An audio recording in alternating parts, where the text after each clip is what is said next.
Hey everyone, I'm Joe and today I'm going to be talking about what I read in May 2016, or in other words, my reading wrap-up. May was an even better reading month than April was. I read 14 books in total, which does include short stories. I've reviewed quite a few of them in separate reviews already, and a few more will be reviewed in the upcoming weeks.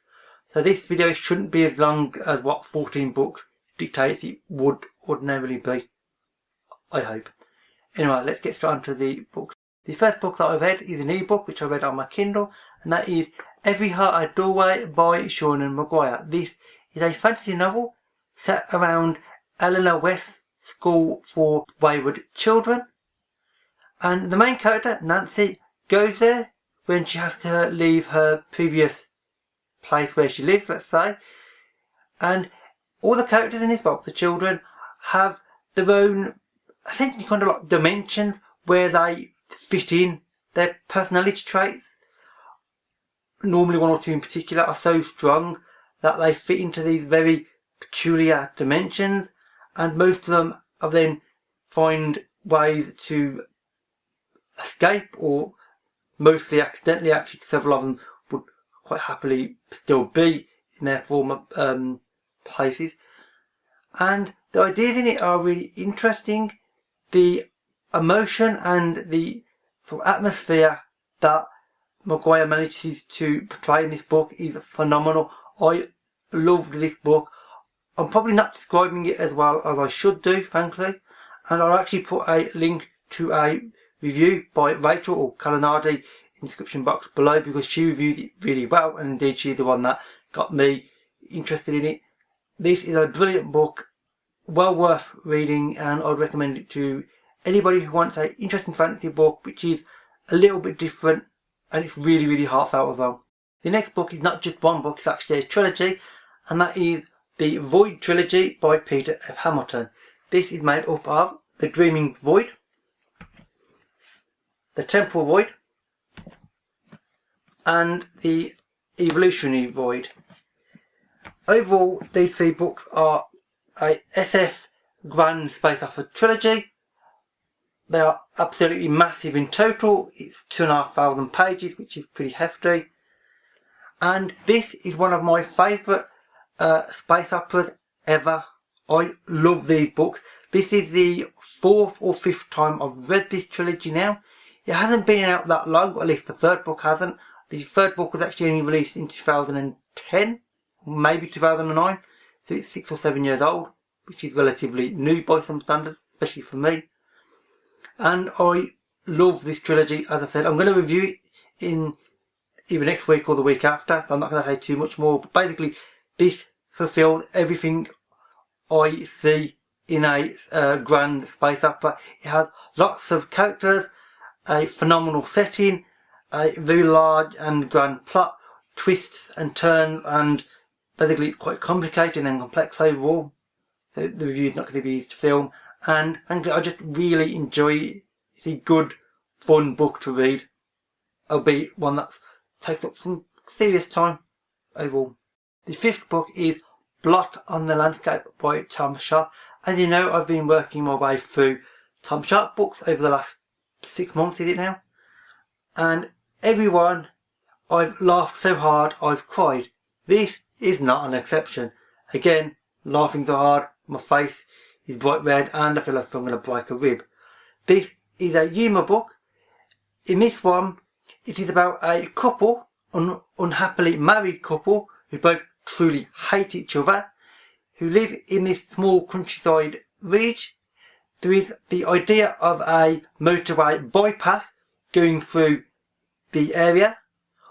One of the couple wants it to go through, the other doesn't want it to go through, and basically they go to fairly extreme lengths to both encourage and discourage these motorway bypass going through, by encouraging a local MP from London to come over to visit, to try and get this to run smoothly.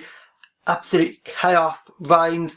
There are multiple deaths in the book, as there often are in Tom Sharp books, and frankly it's just mad, frantic, and really, really funny, because it's the ideas in it are taken to a really high level and then just turned up a notch to the point of near enough insanity.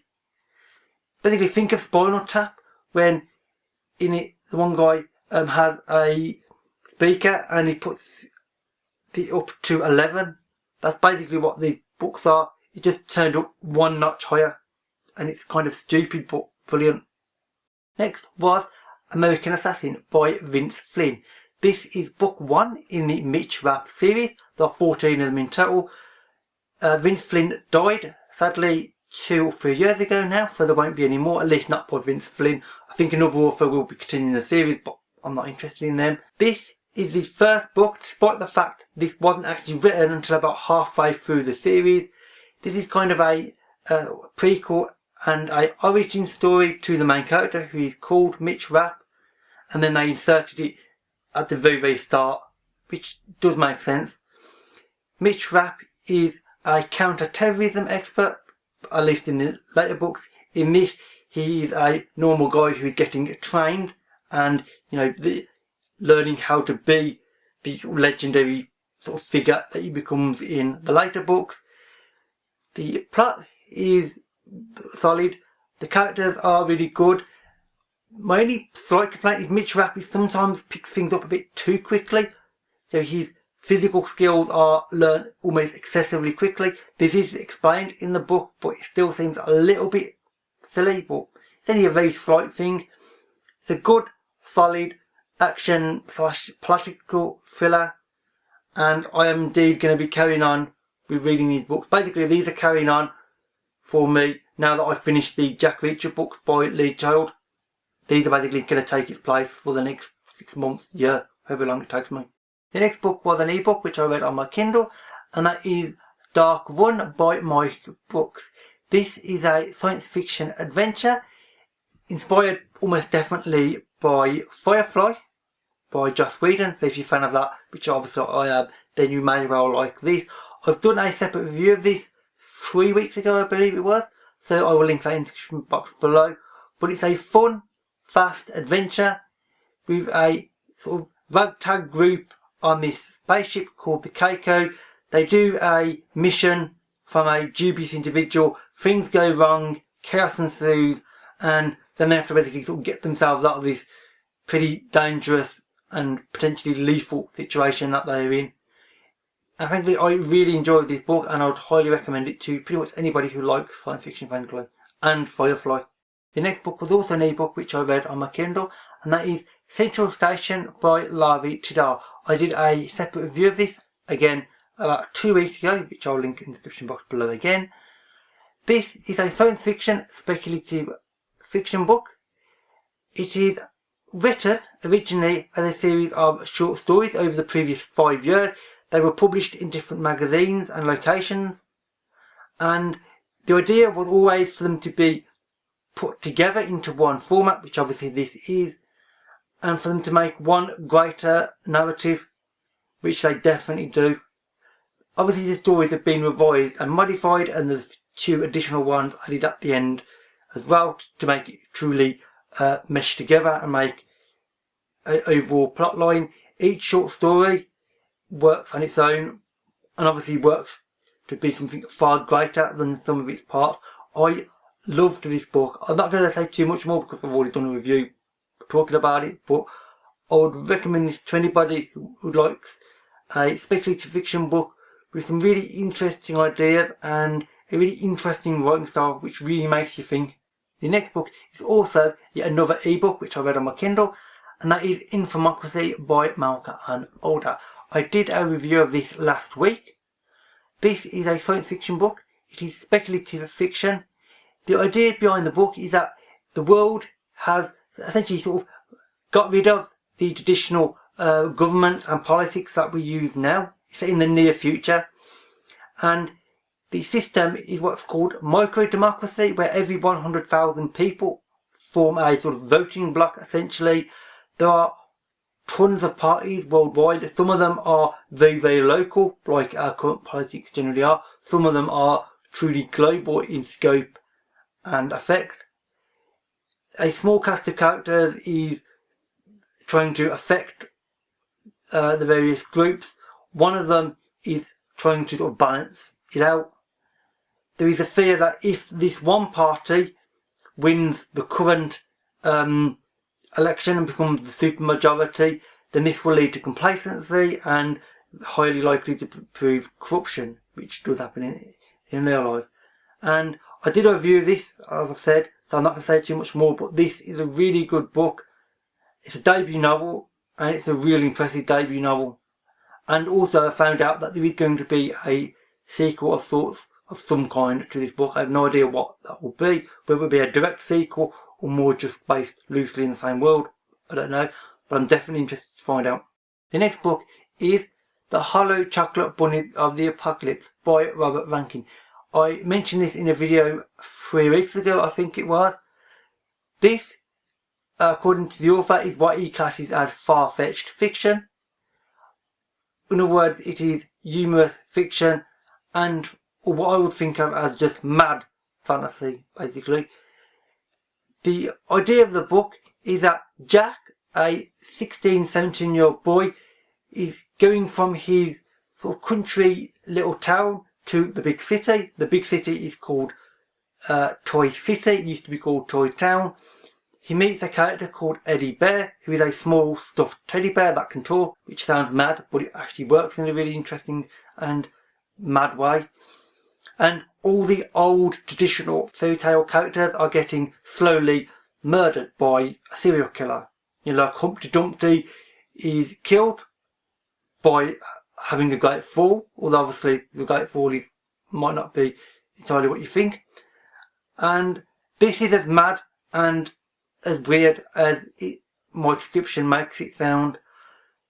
I didn't mark it really high on Goodreads, however, despite the fact I liked the overall plot and indeed I liked the writing style of it, because one of the two main characters, Jack, the teenage boy, is frankly extremely annoying and really unlikable, and he actually sort of damages your reading of the book because he's frankly so annoying. I mean, he doesn't learn throughout the book. He seems so dense that all the things that happen, and he just seems to blissfully and ignorantly go through, and he doesn't learn from what's happening to him, apart from a few points where he suddenly miraculously learns everything in one go, which doesn't work for me, and I think it's just frankly slightly flawed.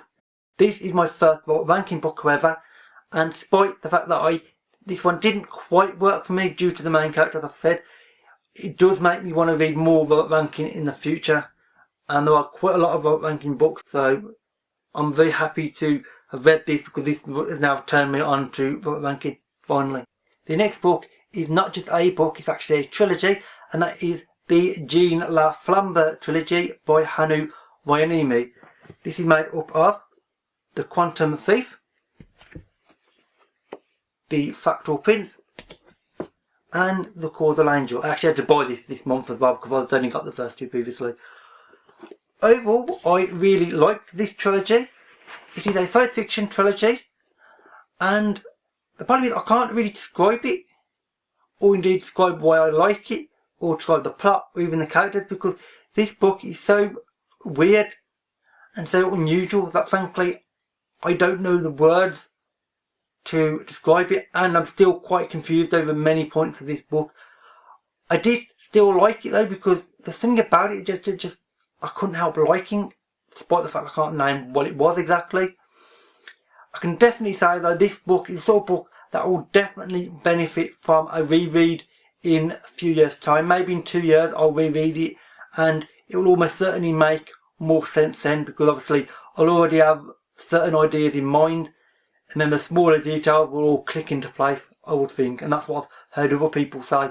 So I would say that read it, just don't expect it to make sense immediately, and if you don't like reread, then it may not work for you, because I personally am a strong believer in this will make more sense on a reread, far more.